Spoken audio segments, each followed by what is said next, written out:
अस्सलाम वालेकुम वरहमतुल्लाहि वबरकातुहू। मौला बख्श गरानी JEST जे जो कैंडिडेट एस्पायरेंट 2021-22 अॼु DSC थी गुज़री मुंहिंजी। DSC जे लाइ दोस्तनि लाइ कुझु अहम हिदायतूं।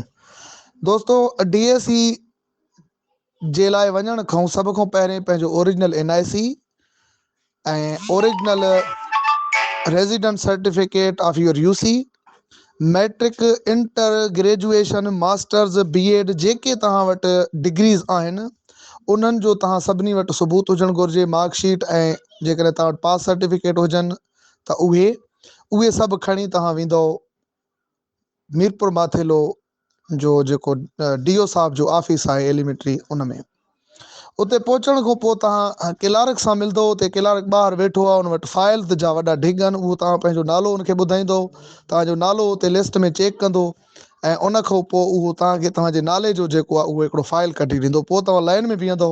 लाइन में बीहण खां पोइ तव्हांखे अंदरि छॾियो वेंदो। कुझु इंतज़ारु करण खां पोइ DSC जे अंदरि तव्हां वेंदो कमरे में, त DSC वारा दोस्त वेठा आहिनि। उहे छा कंदा, उहे सभ खां पहिरें तव्हां हिकिड़े जॻह ते वेंदो, उते तव्हांखे सिग्नेचर वठंदा।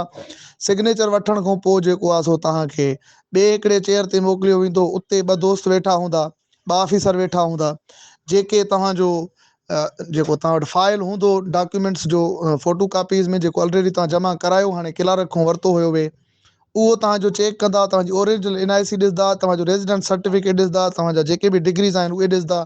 जे BEd तव्हांजो हूंदो त उहो तव्हांखे लिखाइणो आहे उते, त मुंहिंजो BEd बि आहे।